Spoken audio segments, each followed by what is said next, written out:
saudaraku, hari ini kita akan masuk di dalam bagian yang ketiga dari seri khotbah bulan ini. Judulnya The Best You.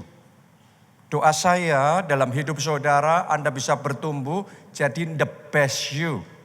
Versi terbaiknya saudara, bukan versi biasanya, bukan versi jeleknya, tapi doa saya hari demi hari, minggu demi minggu, tahun demi tahun, Anda semakin segambar dan serupa dengan Kristus, memancarkan kemuliaan Tuhan dalam hidup saudara. Ayo kita kasih tepuk tangannya yang paling meriah buat Tuhan kita.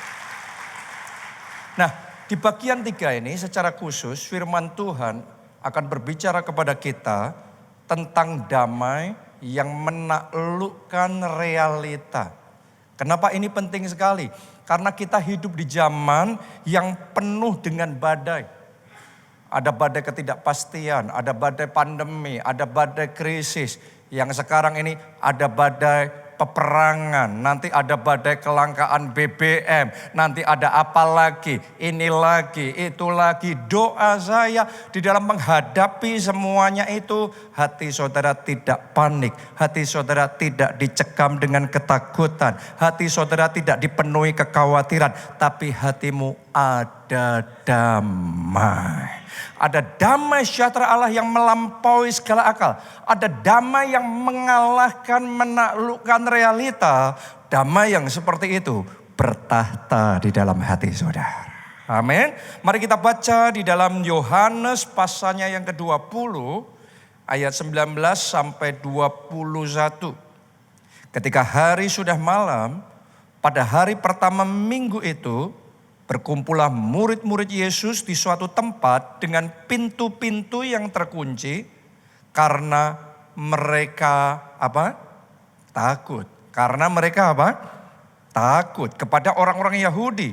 Pada waktu itu datanglah Yesus dan berdiri di tengah-tengah mereka. Ini Yesus baru saja bangkit dari kematian.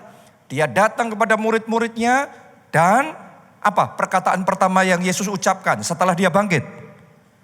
Damai sejahtera bagi kamu. Dan sesudah berkata demikian, ia menunjukkan tangannya dan lambungnya kepada mereka. Murid-murid itu bersuka cita ketika mereka melihat Tuhan.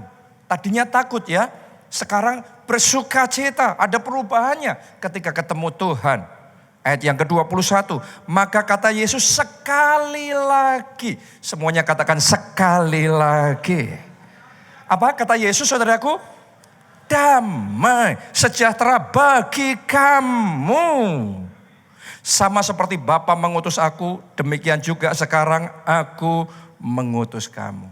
Jadi hari ini apapun keadaan, apapun situasi keluarga, pekerjaan, keuangan saudara, saya mau katakan perkataan profetik yang sama kepada saudara. Sekarang terimalah damai sejahtera bagi kamu. Damai sejahtera bagi keluargamu. Damai sejahtera dalam hatimu. Amin. Tahukah saudara di dalam Alkitab bahasa asli, bahasa Yunani, kata yang dipakai damai di sini itu adalah eirene. Ya, damai sejahtera bagi kamu.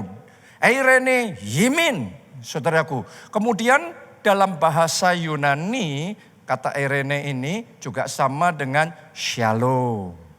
Jadi kalau Anda datang ke tempat ini, biasanya ketika Anda disapa atau kita menyapa satu dengan yang lain, kita ngomongnya apa?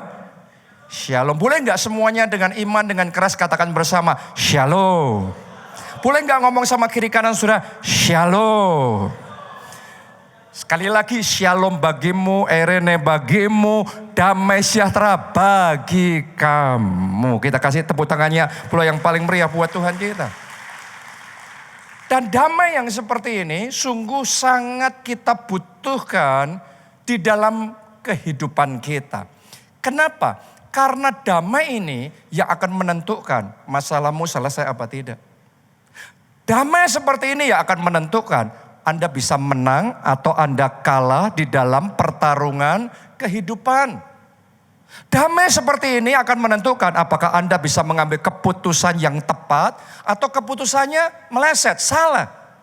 Ditentukan apakah hati kita ada damai, ada shalom apa tidak. Coba Anda renungkan ketika Goliat muncul. Raksasa yang besar, masalah besar, lawan yang tangguh muncul menantang Israel. Kita mencatat Raja Saul dan semua pasukan yang lain langsung ngeblank. Langsung panik, langsung takut. Dan mereka kalah sebelum bertanding. Kenapa? Enggak ada shalom. Enggak ada damai. Tapi beda dengan Daud, Goliatnya yang dilihat sama, tapi hatinya Daud ada shalom. Ada damai sejahtera Allah yang melampaui segala akal. Kalau orang hatinya damai, pikirannya kalut atau terang. Pikirannya terang, ngelihat masalah bisa jelas, dan kemudian sementara yang lainnya takut, Daud bisa melihat. Benar, Goliat ini besar. Benar, semua persenjataan lengkap, tercover semua. Dari ujung rambut sampai ujung kaki. Tapi karena hatinya tenang, dia bisa ngelihat masih ada celah loh. Di dahinya terbuka. Itu ada kesempatan, ada peluang untuk menjatuhkan Goliat. Dan karena itu, karena hatinya tenang, Daud bisa memformulakan untuk mengalahkan Goliat jangan pakai pedang. Tapi pakai apa? Umban, pakai ketapel. Makanya dia ambil 5 batu kali yang terbaik, yang disiapkan untuk dia bisa kalahkan Goliat. Karena ada damai sejahtera dalam hatinya, langkahnya tepat, keputusannya tepat. Walaupun lawannya besar, dia menang. Doa saya, masalahmu besar, tapi Anda menang. Sekalipun persoalanmu banyak, tetapi Anda menang. Karena ada damai sejahtera dalam hati saudara, Anda punya ketenangan, Anda punya kejelasan, Anda langkahnya ada dalam ketepatan dan mengalami kemenangan. Amin, haleluya. Belajar sementara Anda mengatasi ini, mengatasi itu, berjuang, meraih visi, meraih impian dalam hidup saudara. Hari ini saya mau katakan shalom. Saya mau katakan damai sejahtera bagi kamu. Oke, kalau tangan kita sibuk bekerja, tidak berarti hatinya harus gundah gulana. Harus panik, takut, tegang. No, tangan boleh sibuk, tapi hatinya tetap damai. Ibaratnya seperti kayak dokter. Dokter bedah apalagi.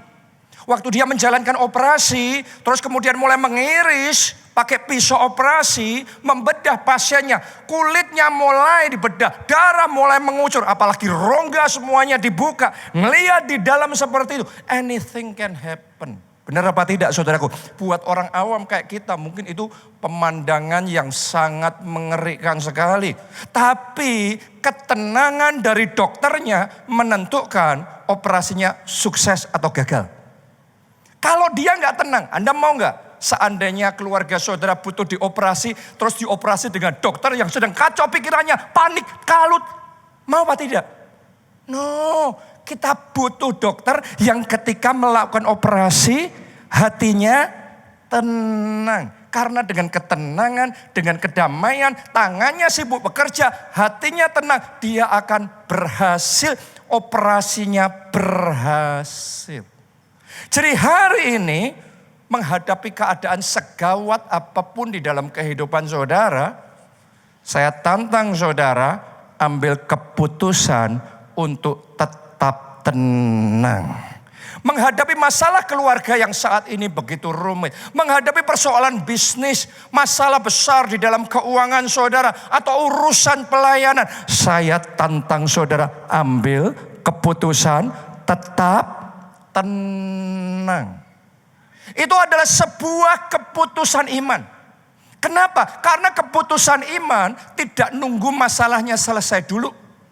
Tidak nunggu hutangnya lunas dulu, tidak nunggu sakit penyakitnya sembuh dulu, tidak nunggu ada solusi dulu. Tetapi walaupun semua kegaduhan masih berlangsung, situasi masih sangat emergency sekali, tetapi kita memilih untuk percaya. Tuhan pegang kendali. God is in control. Tuhan terus menyertai kita. Dan Tuhan turut bekerja dalam segala perkara untuk mendatangkan kebaikan. Keputusan iman seperti itu yang membuat kita bisa tenang di tengah badai. Hatinya tetap damai. Sekalipun masih ada masalah yang ada di dalam kehidupan kita. Jadi hari ini saya mau ngomong sama saudara. Pegang remote control hati saudara. Oke, jangan serahkan remote control sama situasi kondisimu. Jangan sampai ada sebagian orang menyerahkan remote control hatinya sama situasi, sama kondisi. Kalau situasi baik, hatinya happy. Tadinya happy.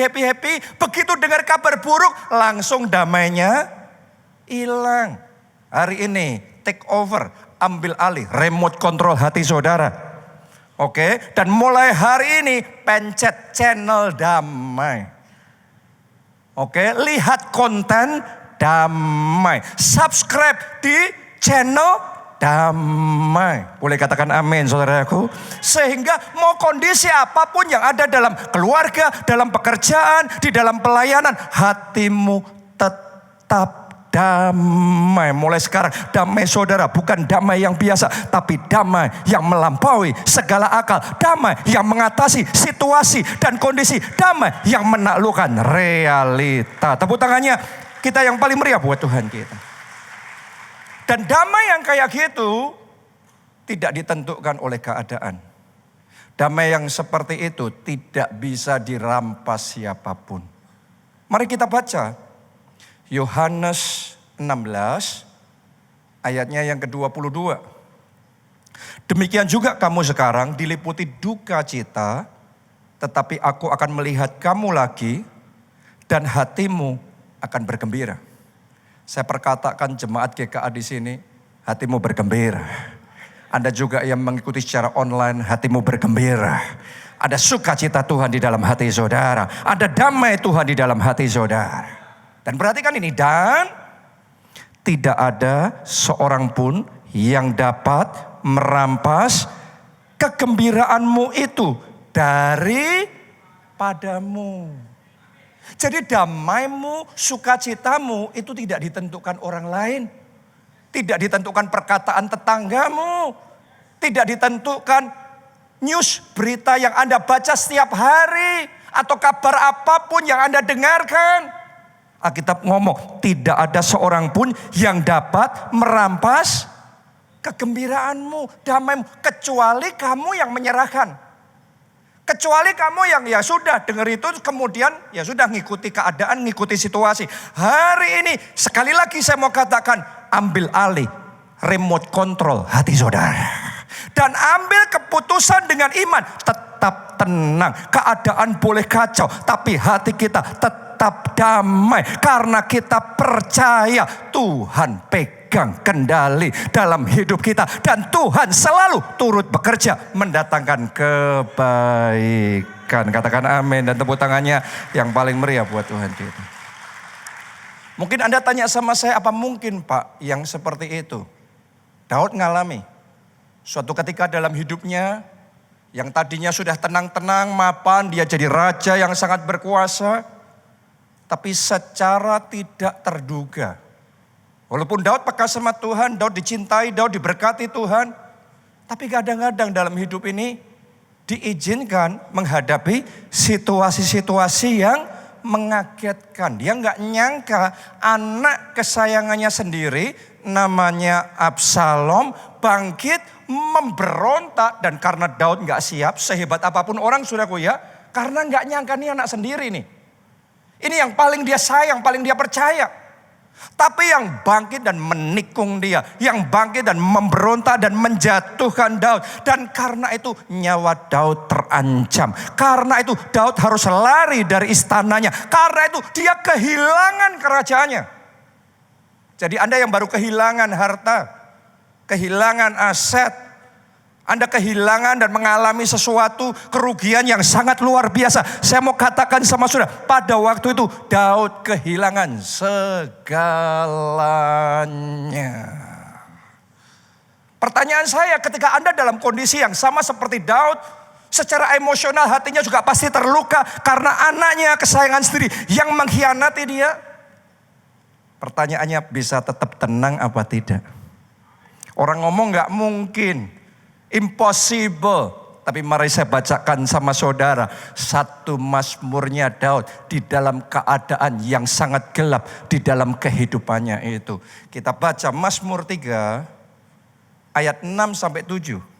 Ini mazmur yang ditulis oleh Daud ketika dia dalam keadaan yang sangat terancam pada waktu Absalom memberontak. Daud ngomong gini, aku membaringkan diri lalu tidur. Siapa yang kemarin malam tidurnya nyenyak? Siapa yang kemarin malam masih stres, kena mentalnya, masih panik, tegang, mimpi buruk? Tapi Daud gini nih, aku membaringkan diri lalu tidur. Dalam nama Yesus, malam nanti Anda bisa tidur. Tidurnya nyenyak, tidurnya nikmat. Jiwa saudara disegarkan kembali. Tubuh saudara dikuatkan. Kita kasih tepuk tangan buat Tuhan yang memulihkan hidup kita. Aku membaringkan diri lalu tidur. Aku bangun sebab Tuhan menopang aku. Tuhan juga menopang saudara. Tuhan menopang masa depanmu. Tuhan menopang keuanganmu. Tuhan menopang hari esok saudara. Amin. Ayat yang ke-7. Aku tidak takut kepada puluhan ribu orang yang siap mengepung aku. Wow. Ini sebuah keputusan iman. Ini tidak terjadi secara alami. Daud di tengah kehilangan, di tengah kerugian, di tengah nyawanya terancam, di tengah dia mengalami luka yang luar biasa. Dan dia dalam pelarian untuk menyelamatkan diri. Tapi Daud mengambil keputusan. Tuhan tetap menopang aku. Walaupun kehilangan, mengalami kerugian. Sebagian orang ngomong, di mana Tuhan kok diizinkan aku mengalami gini? No, Daud ngomong, Tuhan menopang aku. Benar Daud koordinasi. Benar Daud ngatur pasukan. Benar Daud mulai membuat strategi. Tapi lebih dari semuanya itu hatinya tetap tenang. Dia tidak menyerahkan remote control hatinya kepada keadaan, kepada Absalom, kepada situasi perang. No. Dia tetap pegang remote control dan dia ambil keputusan dengan iman. Aku percaya Tuhan yang pegang hidupku. Dia pemilik hidupku. Dia tidak lepaskan aku berjalan sendiri. Dia menyertai. Dan kalau Allah di pihak aku, siapa lawan aku? Kalau Tuhan yang menyertai aku akan melakukan perbuatan yang besar dan ajaib. Aku tidak takut. Hari ini Anda perlu berkata dengan iman. Aku tidak takut terhadap masalah sebesar apapun, terhadap persoalan sebesar apapun. Hatiku tetap tenang sebab aku percaya Tuhan menopang aku. Oh, tepuk tangannya buat Tuhan yang menopang hidup saudara, menopang keluarga, kesehatan, masa depan saudara. Yang paling meriah buat Tuhan. Ambil keputusan iman untuk tetap damai. Saya masih ingat ketika kerusuhan 98 terjadi. Orang panik, orang takut, orang melarikan diri. Keadaan begitu kacau. Pada waktu itu di Solo, di kota Solo, Pak Obaja, gembala kita, papa saya melihat bagaimana hatinya itu bisa tetap damai di depannya kerusuhan. Rumah kita tuh dipastori di gereja, oke? Dipastori yang di samping gereja, nyambung langsung. Di depan sana kerusuhan. Di depan kita persis dibakar. Di samping kanan, di samping kiri dibakar. Perusuh-perusuh, ramai sekali di depan kita. Tapi yang luar biasa dalam keadaan yang genting seperti itu. Hati Pak Obaja tetap tenang. Melihat semuanya itu dia tidak panik, tercekam ketakutan. Tapi dia ngajak para full timers, dia ngajak para pekerja gereja bergandengan tangan, berdoa, berbahasa roh, meminta penjagaan, perlindungan Tuhan, dan mulai memberkati dan memperkatakan shalom, memperkatakan damai bagi Indonesia. Dan itu damai sejahtera yang luar biasa, yang memberikan ketenangan dan mendatangkan penjagaan ilahi Tuhan yang luar biasa dan selamat. Dan dengan damai itu juga Pak Obaja bisa dengar suara Tuhan. Di momen-momen yang menentukan itu bisa dengar rema suara Tuhan, instruksi yang ngomong pada waktu itu beli dolar. Dan ketika dia beli dolar, kita semua tahu ya, Krismon 98 dolar naik tajam berlipat kali ganda. Tapi karena dengar instruksi dari Tuhan, maka selamat. Bahkan mengalami lompatan besar. Ditentukan karena damai. Hari ini apapun yang terjadi dalam hidup saudara, saya mau ngomong hal yang sama sekali lagi seperti Tuhan Yesus kepada murid-muridnya. Shalom bagi kamu. Damai di hati saudara. Apapun yang terjadi, tetap tenang. Tetap percaya. Kenapa? Karena peace is power. Semuanya katakan peace is power. Damai itu kekuatan. Yesaya 30 ayat yang ke-15. Sebab beginilah firman Tuhan Allah yang Maha Kudus, Allah Israel, dengan bertobat dan tinggal diam, kamu akan diselamatkan. Coba semuanya baca bagian berikutnya. 1, 2, 3. Dalam tinggal tenang dan apa? Percaya terletak kekuatanmu. Masalahnya banyak orang ditulis gini, tetapi kamu enggan. Kalau ada masalah kayak Daud langsung mengatasi ini, mengatasi itu, koordinasi, macam-macam. Semuanya dilakukan kecuali jaga damai. Padahal Tuhan ngomong di dalam tinggal tenang. Artinya tetap damai. Di situ kekuatan. Di situ power yang luar biasa di dalam hidup saudara. Waktu Hana berdoa minta anak sama Tuhan. Hatinya gelisah, hatinya merana. Doanya gak pernah dapat mujizat. Gak ada jawaban doa. Sampai suatu ketika dia nangis-nangis di bait Allah dan kemudian Imam Eli ngomong mengira dia mabuk, ternyata tidak. Setelah ngerti masalahnya, Imam Eli simpel ngomong, sudah kamu pulang, Tuhan menjawab doa kamu. Dia percaya. Ketika dia percaya, kita ngomong, Hana tidak murung lagi raut wajahnya. Artinya hatinya sekarang damai. Lihat saudaraku, orang kalau percaya hatinya damai. Orang kalau cuma ngomong percaya tapi wajahnya tegang berarti belum damai. Coba lihat kanan kiri saudara, sudah mulai lumer belum? Sudah mulai damai belum wajahnya atau masih tegang? No, hari ini mulai damai. Karena begitu damai ditambahkan dalam doanya Hana. Tadi Alkitab ngomong dalam tinggal tenang dan percaya, di situ letak kekuatan. Berarti ada power, ada kuasa. Sekarang doanya Hana ditambah damai, ada kuasa. Dan karena ada kuasa, mujizat terjadi. Mulai hari ini doamu bukan dengan gelisah, doamu bukan disertai ketakutan, kepanikan. Mulai hari doa saudara dengan damai. Doa saudara dengan tenang. Doa saudara dengan percaya. Maka Anda akan melihat kuasa Tuhan bekerja. Jawaban doa datang, mujizat terjadi. Kita kasih tepuk tangannya, boleh yang meriah buat Tuhan kita. Saya ajak saudara membaca satu ayat yang menurut saya menarik sekali di Filipi 4 ayat yang ke-7. Ditulis begini. Damai sejahtera Allah yang melampaui segala akal akan apa? Memelihara hati dan pikiranmu dalam Kristus Yesus. Tahukah saudara, ditulis di sana damai akan memelihara. Benar apa tidak? Kata memelihara dalam Alkitab bahasa aslinya itu frureo. Dan phroureo itu nggak main-main saudaraku. Artinya adalah menjaga, mengawal, melindungi. Padahal di bahasa Indonesianya kata yang dipakai di Alkitab kita apa? Memelihara.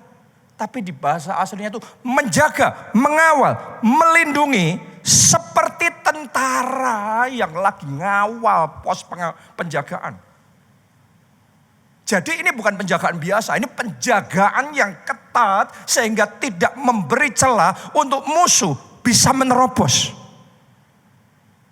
Dan Alkitab ngomong begini, damai sejahtera dari Allah menjaga hati dan pikiranmu. Kalau ada damai bertahta di dalam hidup saudara, mulai hari ini hati saudara tetap tenang. Apapun yang terjadi, Anda bisa tenang. Pikiran saudara tetap terang, tidak kalut. Anda berpikir, Anda bisa punya clarity, Anda bisa punya kejelasan. Kalau ada damai dalam hati saudara, kesehatanmu terjaga, terpelihara. Keluargamu aman, keuanganmu aman. Karena dijaga oleh pasukan surga yang namanya damai sejahtera. Amin, haleluya. Saya yakin saudaraku ketika Daniel dibuang ke gua singa, damai yang seperti ini yang menjaga hidupnya. Yang menjaga nyawanya. Anda bayangin seandainya nggak ada damai seperti itu di hatinya Daniel. Ketika dia dilempar ke gua singa, wah dia langsung gugup, dia langsung panik, dia langsung ketakutan, dia langsung teriak-teriak. Kira-kira memprovok singanya apa tidak? Justru itu akan menarik singanya untuk menyerang, menerkam, menghabisi. Bahkan di gua singa pun, damai sejahtera Allah yang melampaui segala akal akan memelihara, akan menjaga, akan mengawal, akan melindungi hidupmu. Mungkin hari-hari ini saudara juga ada menghadapi singa-singa yang mau menerkam hidup saudara. Keadaan masalah yang siap menghabisi bisnis saudara. Apapun yang kau alami hari ini, ambil keputusan. Tetap tenang. Tetap damai. Lihat saudaraku, Petrus yang sudah berjalan di atas air. Ngalami mujizat dan kuasa Tuhan. Tapi begitu dia ngelihat situasi, keadaan ombak mengamuk. Anginnya kencang sekali. Terus Petrus kehilangan damainya. Lihat nih, Petrus tidak ditinggalkan Yesus. Yesus masih ada di situ apa tidak? Yesusnya masih ada di situ. Kuasanya Yesus siap membacking Petrus. Tapi Petrus kehilangan damai. Dan Alkitab mencatat Petrus tenggelam. Banyak orang gak sadar tenggelamnya bukan karena ditinggal Yesus. Tenggelamnya bukan karena gak ada anointing, gak ada berkat. Tenggelamnya karena menyerahkan remote control hatinya kepada keadaan, kepada situasi. Sehingga damainya hilang. Hari ini saya tantang saudara. Ambil keputusan untuk tetap damai. Apapun yang terjadi, Anda tenang. Mazmur 46 ayat yang ke-11. Saya bawa ke level lebih dalam lagi ya. Nah ini salah satu ciri orang damai. Kita baca di ayat ini. Firman Tuhan ngomong, diamlah. Apa kata firman Tuhan? Diamlah. Dan ketahuilah bahwa akulah Allah.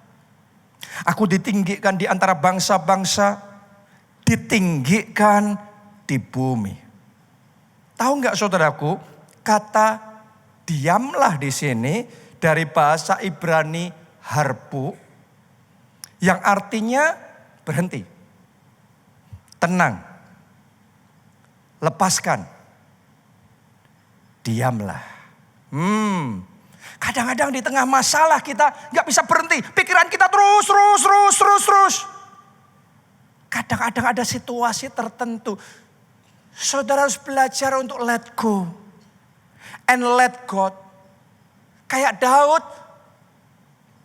Yang ayat kita baca tadi. Mazmur dia ngomong. Aku membaringkan diri, lalu tidur. Itu bukan di istana, tapi di pelarian. Masih kehilangan kerajaan.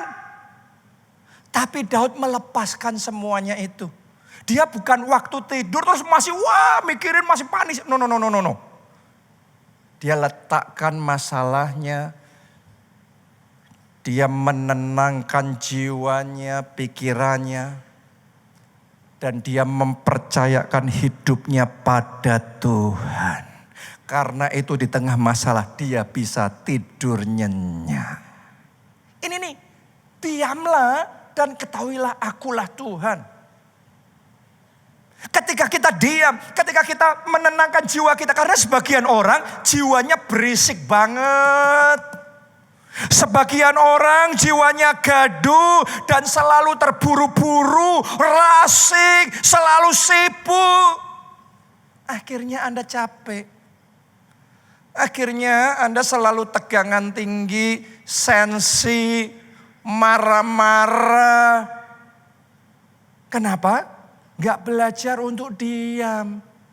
Saya tanya sama saudara, Anda bisa gak belajar diam dan gak ngapa-ngapain? 5 menit. 10 menit. 15 menit. Gatel tuh tangan. Semenit aja mesti scrolling lagi. Bahkan lagi saat teduh. Lagi doa pribadi. Doa pribadi sambil jawab WhatsApp. Lagi dengerin khotbah sambil lihat Instagram. Jiwanya gak bisa tenang. Tahu gak saudaraku, tanpa sadar kita membuat jiwa kita ini kering kerontang. Tanpa sadar kita membuat jiwa kita lelah, capek, letih, lesu, dan berbeban berat. Hari ini buat Anda yang dalam keadaan seperti itu, firman Tuhan bicara, diamlah. Tenangkan jiwamu, tenangkan pikiran saudara, lepaskan handphone saudara, lepaskan beban pikiran, masalah, taruh di samping itu, taruh di bawah kaki Yesus dan diam. Diam dalam hadirat Tuhan. Diam hanya connect sama Tuhan.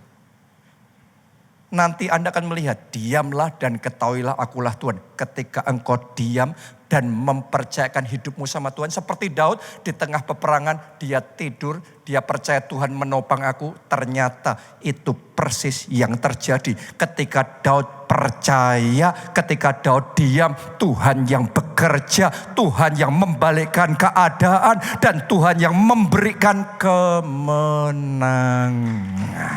Kemenangan juga terjadi dalam hidup saudara. Kemenangan juga terjadi di dalam kehidupan saudara. Belajar diam. Ayo, saya bicara nih bukan sama orang malas. Kalau bicara sama orang malas saya ngomong giatlah, kerja keraslah, tekunlah. Saya tahu nih orang-orang yang pekerja keras semua nih. Makanya saya ngomong diamlah.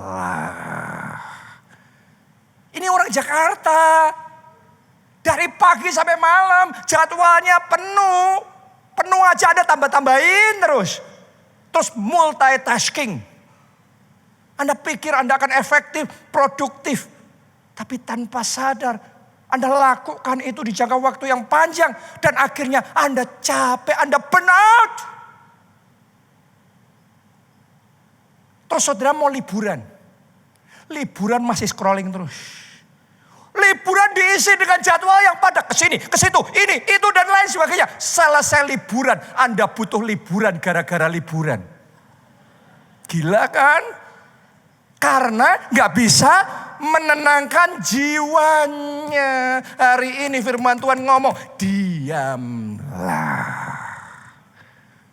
Diamlah dan ketahuilah, akulah Tuhan.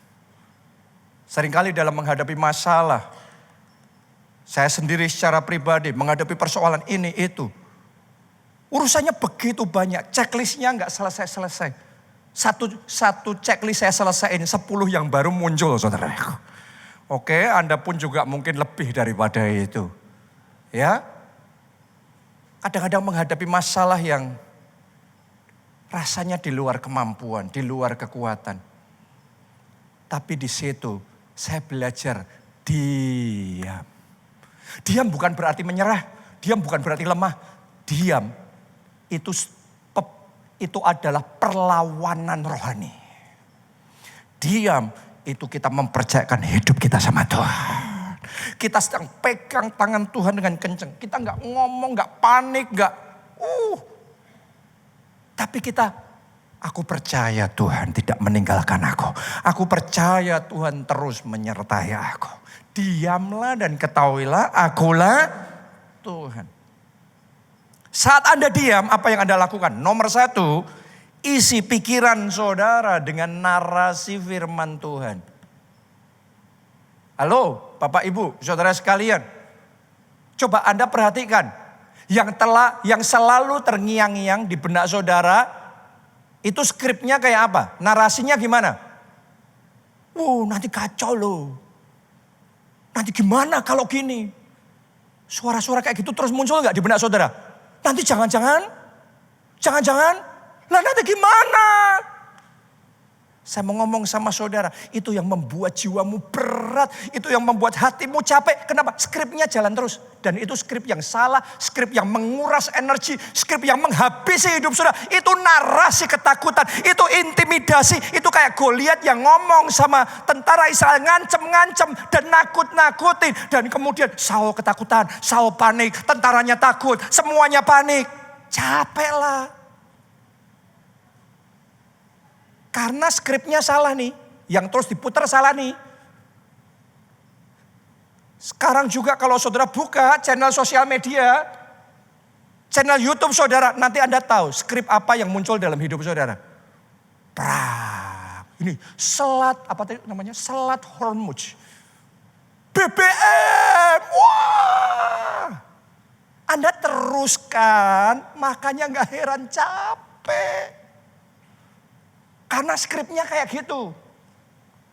Hari ini, sementara engkau belajar menenangkan jiwamu, ganti skripnya dengan firman Tuhan. Berbahagialah orang yang kesukaannya ialah Taurat Tuhan, firman Tuhan, dan yang merenungkannya siang dan malam. Kalau merenungkan siang dan malam, berarti skripnya terus menerus ada, berputar, bergema di dalam benak saudara. Engkau tidak ditinggalkan. Aku cakap menanggung segala perkara di dalam Yesus yang memberi kekuatan kepadaku. Kalau Allah di pihakku, siapa lawanku? Kalau aku berjalan bersama Tuhan, aku lakukan perbuatan-perbuatan yang besar dan ajaib. Aku tidak akan turun. Aku terbang tinggi bagai Raja Wali. Tepuk tangannya yang paling meriah buat Tuhan kita. Di balik masalah akan ada mahkota. Di balik kegagalan akan ada kemenangan yang luar biasa. Melalui batu sandungan, Tuhan akan pakai untuk menjadi batu lompatan yang mendatangkan terobosan baru, terobosan besar di dalam hidup saudara. Itu narasi firman Tuhan yang akan menyegarkan jiwa saudara, membangkitkan kekuatan saudara, membuat pikiran saudara terang, dan mendatangkan pengurapan Allah bekerja dalam hidup saudara. Itu yang membuat kemenangan terjadi. Tepuk tangannya yang paling meriah buat Tuhan kita. Karena itu tiap pagi Anda bangun, jangan langsung sibuk. Saya yakinkan saudara, 1 jam pertama Anda bangun, kalau Anda langsung jawab WhatsApp. Ayo buktiin. Anda langsung baca berita lagi, perang Iran lagi. Nanti apa lagi? Kalau itu Anda lakukan, boleh aja Anda merasa butuh scrolling di awal. Seharianmu kering dan berat. Saya mau ngomong sama saya, buktiin perkataan saya. Anda bangun pertama, 1 jam pertama itu 1 jam bersama dengan Tuhan. 1 jam Anda sedang menenangkan jiwa saudara. 1 jam Anda sedang connect, terhubung dengan Roh Kudus. Itu 1 jam baterai roh saudara sedang di recharge sama Tuhan. Diisi dengan firman Tuhan. 1 pasal, 2 pasal, 3 pasal tiap hari. Dan kemudian dalam hadirat Tuhan Anda berdoa, Anda bahasa roh, syarat, Anda mulai memuji, Anda mulai menyembah, Anda putarkan lagu penyembahan, Anda ikut menyembah Tuhan, Anda mulai mulai sembah Tuhan di dalam roh. Saya percaya di momen Anda berdoa seperti itu, kepenuhan Roh Kudus akan dicurahkan, pengurapan baru, kekuatan baru akan diberikan. Anda akan disegarkan. 1 jam selesai, Anda ready. Sepanjang hari Anda akan melihat kemenangan terjadi. Harimu gak kacau lagi. Harimu engkau jalani dengan hati yang damai. Tenang, pikiranmu terang. Jelas mikirnya akurat. Langkahnya tepat. Jadi menang. Dimulai dengan dekat Tuhan. Hanya dekat Allah saja aku tenang. Mari bangkit berdiri bersama-sama. Kita nyanyikan lagu ini. Hadirat-Mu. Hadirat-Mu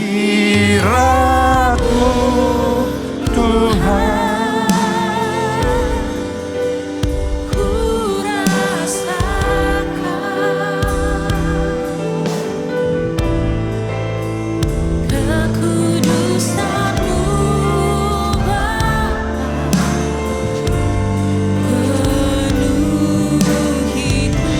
Amin. Amin. Ku rindu selalu diam dalam bait-Mu, menikmati kasih anugerah-Mu. Mari semuanya angkat 2 tanganmu dan katakan hadirat-Mu, hadirat-Mu Tuhan. Ku rasakan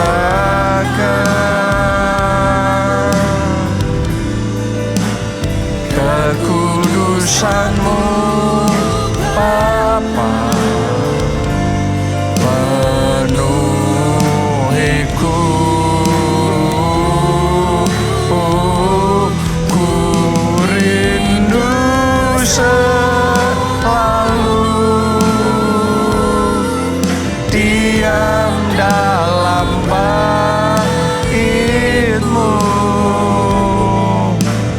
Menikmati kasih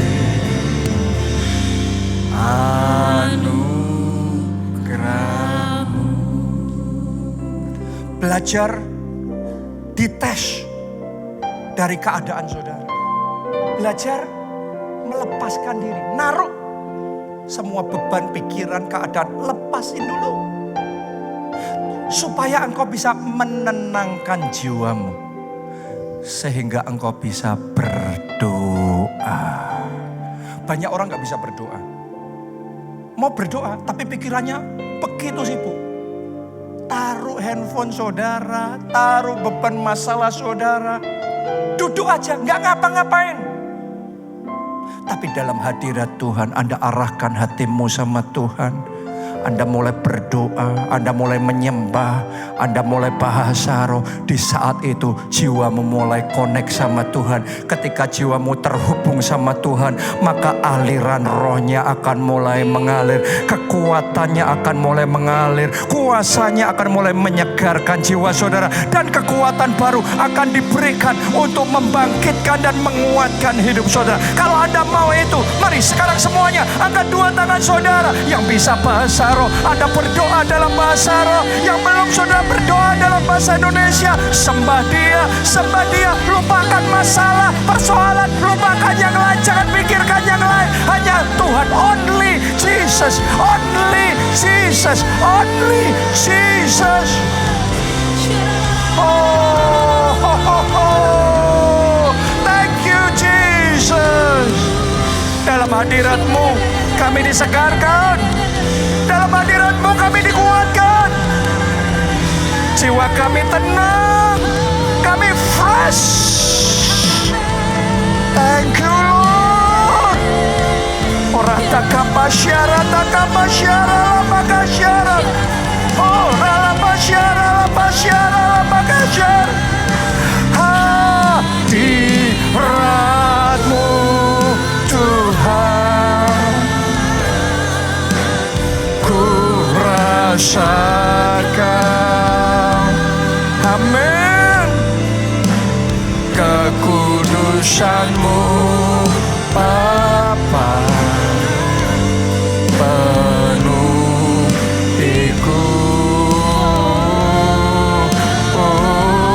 Ku rindu selalu diam dalam bait-Mu, menikmati kasih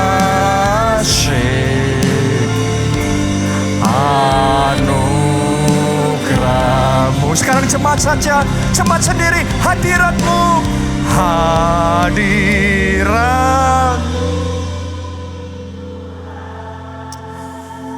Indah hadirat-Mu Tuhan.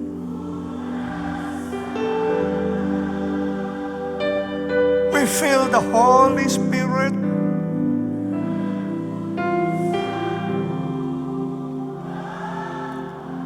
Shalom. Let the peace of God reign in your heart. Ku rindu selalu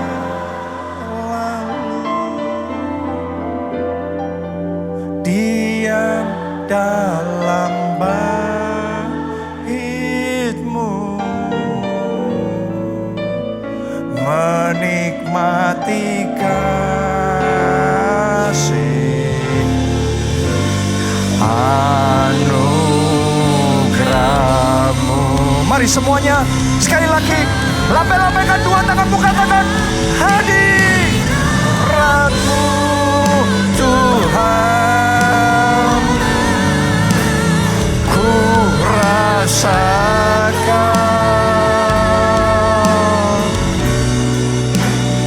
kekudusan-Mu Bapa penuhiku.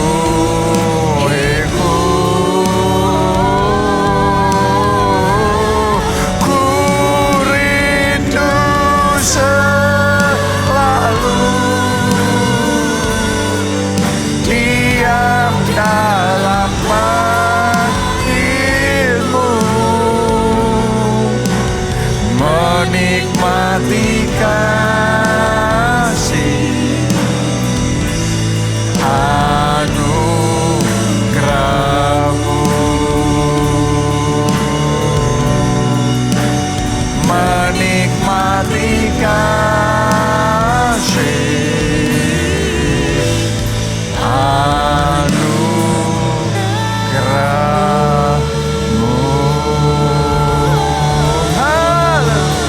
Terima kasih. Tahu nggak saudaraku, Anda di rumah, Anda bisa lakukan ini sendiri. Di kamar saudara, sembah Dia, nyanyikan lagu pengagungan buat Dia.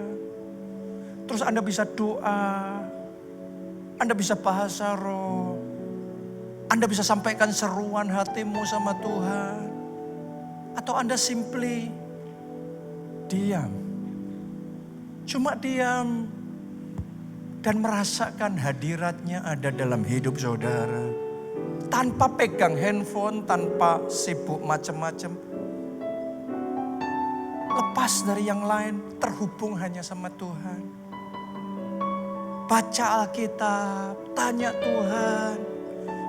Minimal 1 jam tiap hari dan buktikan perkataan saya. Jiwamu akan disegarkan kembali. Ketakutan itu akan lenyap. Marah-marah itu akan diturunkan levelnya. Dan Anda akan terima kekuatan baru dari Tuhan. Amin. Damai sejahtera Allah yang melampaui segala akal bagi kamu.